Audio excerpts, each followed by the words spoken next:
Good morning, students. Today we are going to see the next part of our lesson, number 1 of political science. The next point is evaluation of the non-aligned movement. The non-aligned movement has opposed colonialism, imperialism, and racism.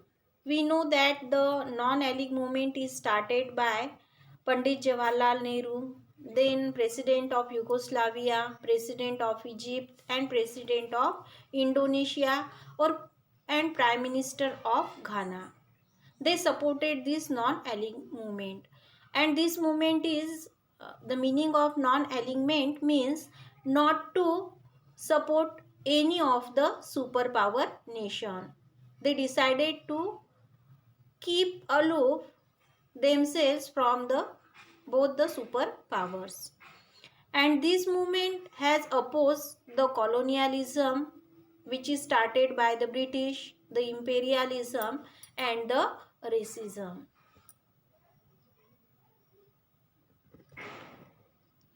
It has encouraged the resolution of international disputes by peaceful means.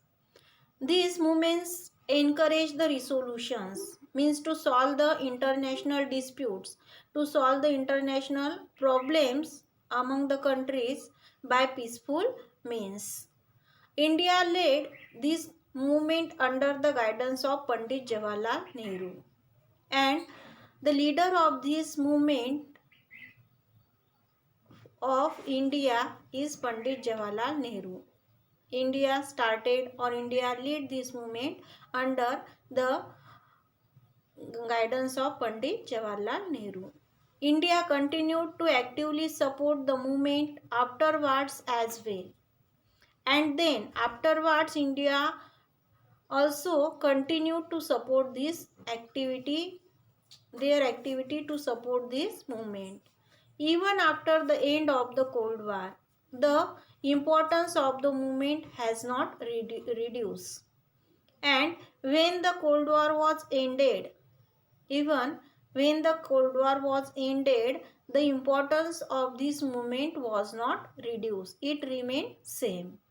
The non-aligned movement is based on eternal principles of humanism, global peace and equality. This movement is based on the eternal principles. Eternal principle means humanism, global peace and equality. It has inspired the less developed countries to come together, and this movement also encouraged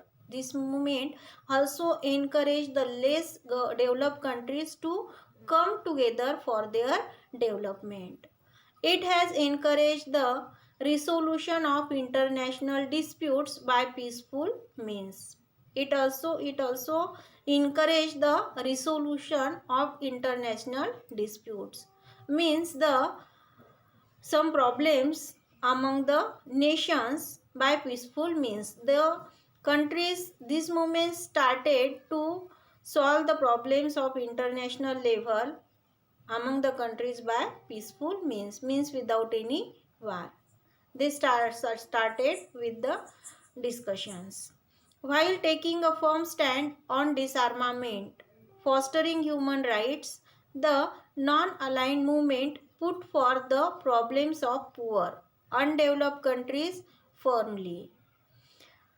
And when this movement take a stand firm, this movement take a firm stand about the disarmament, then fostering human rights and non-alignment movement. For this movement also put forth the problems of the poor, the problems of the undeveloped countries firmly. This movement made a demand of a new international economic order, and this movement also made a demand of a new international economic order, means NIEO.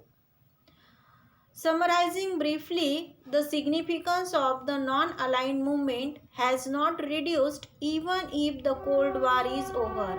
Means even the Cold War is over, the significance of this movement has not reduced.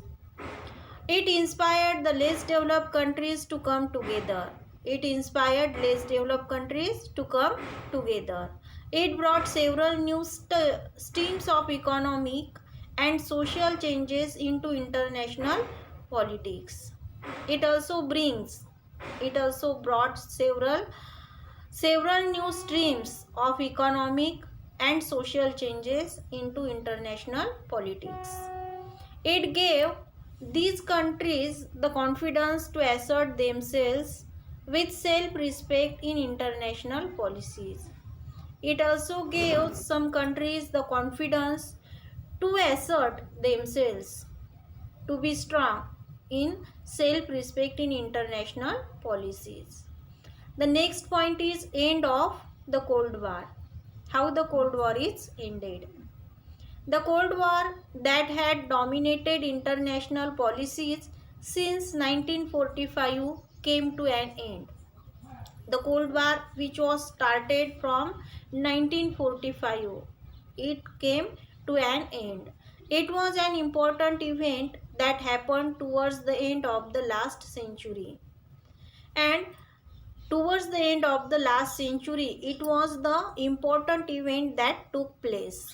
Means the end of Cold War is the important event in the last century, in the end of the last century.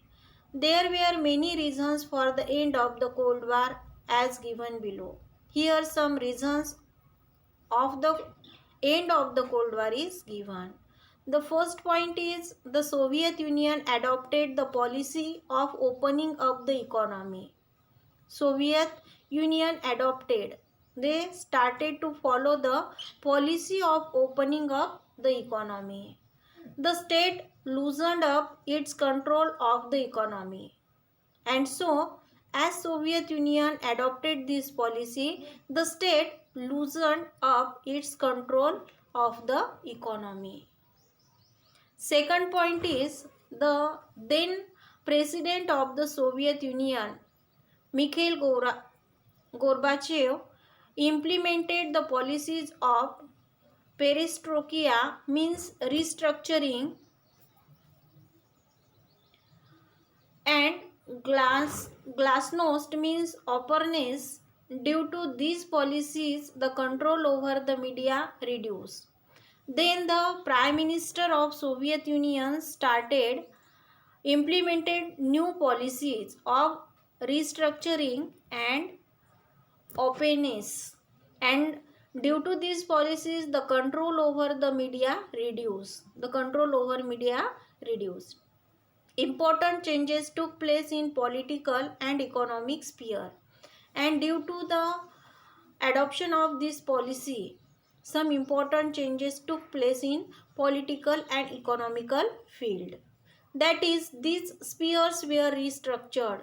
This gave impulse to democracy, and these spheres were restructured. These fields were restructured, and due to this, democracy get speed. As the East European countries under the influence of the Soviet Union adopted the capitalist and democratic paths, the regimes there changed. And the East European countries under the influence of Soviet Union adopted capitalist and democratic paths. Some countries adopted democratic and capitalist paths, and so their regimes change. The Soviet Union disintegrated and several new nations were created out of it. Soviet Union disintegrated means it is divided and some new nations were created out of it. Russia was the biggest country in the Soviet Union, and after the disintegration of Soviet Union, Russia became the biggest country in the Soviet Union. We will see the next part of this lesson in our next